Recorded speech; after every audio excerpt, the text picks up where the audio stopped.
The First Tree is one of the most depressing games I have ever played, but one of the most memorable.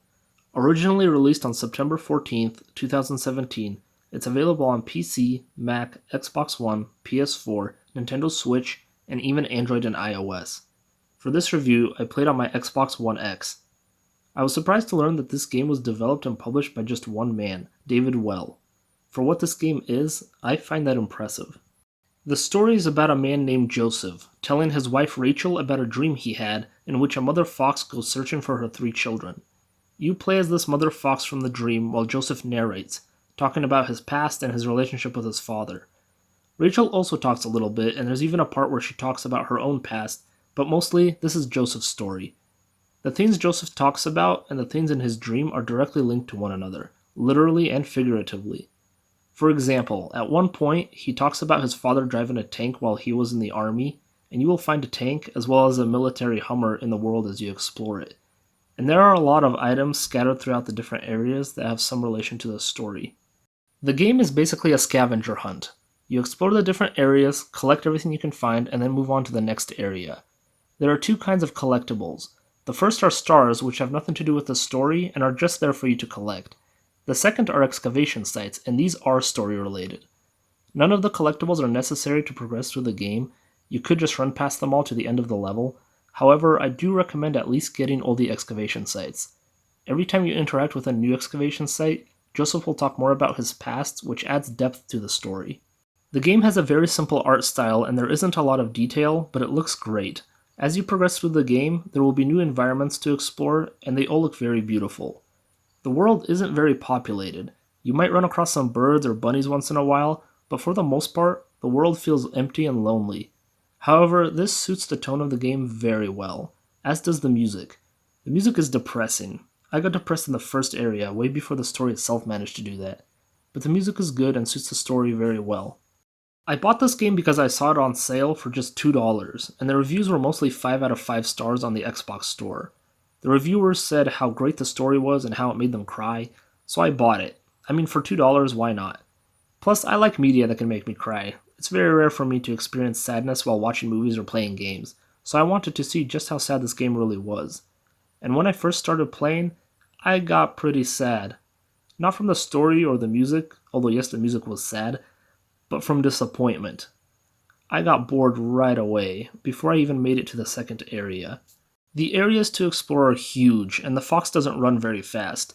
At first I was annoyed that the areas were so big, but the areas are just fine if the fox could run faster.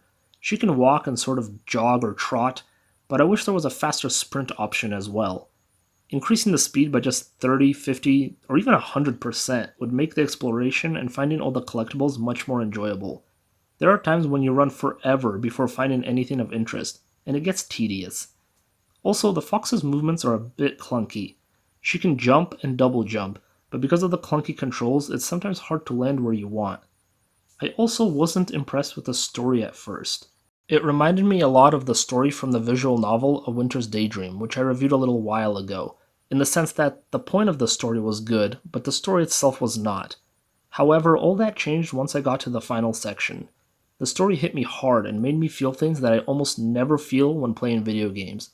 I started to tear up and honestly, I really wanted to cry, but I managed to hold back and push through to the end. That last section of the game and all the way through to the very end made The First Tree the saddest game I have ever played. There is only one other video game I've ever played that made me want to cry, and that was Brothers: A Tale of Two Sons. However, I think The First Tree takes the number one spot in terms of how sad it made me feel. While playing this game, towards the beginning I thought I would probably end up giving it a score of 5 out of 10. I was bored and I just didn't think it was all that good. I didn't understand all those people who gave it 5 out of 5 stars on the Xbox store. But after completing it, I realized just how great this game's story really was. All those reviewers on the Xbox store were right all along, and I give The First Tree a score of 8 out of 10. The game took me about 2 hours to complete, but that's because I explored absolutely everything. If you just run through it without collecting everything, you could probably beat it in about an hour. Right after I completed the game, I played it again the same day and got absolutely all the collectibles. The first time around I missed a few. I enjoyed playing the second time way more than the first, and I would play it a third time just for the story. The second playthrough wasn't boring at all, and I enjoyed the entire story way more. Also, I thought it wouldn't be as sad the second time around, but I was wrong. I could have held back again, but I just let it go, and I cried. Not just cried, I wept. The reason I found it to be so sad is because the story is very relatable to my own life, as I'm sure it is for many people. However, not everyone will relate to this story, and those who don't probably won't enjoy it. If I myself didn't like the story, I'd probably give the game a score of 5 out of 10. The story is great, but that's really the only thing that is great about this game. The gameplay is just okay. Finding all the collectibles can be tedious. The visuals are good and the music is good, but the story is the real reason to play this game. It's amazing. I highly recommend it, and if you get bored while playing, just bear with it to the end and hopefully you'll end up loving it as much as I do. I regret that I bought this game on sale for only $2. I think David Well deserves more than that. I'll probably buy it again for my Nintendo Switch. By the way, David Well did the voice acting for Joseph, and his wife Elise Well did the voice acting for Rachel, which I think is really cool, and they did a good job. Also, I wanted to mention that the first part of the game has an Easter egg that's kind of neat, and I recommend checking it out after you beat the game. Anyways, that's it for the review. Thank you for watching. Moltok, out.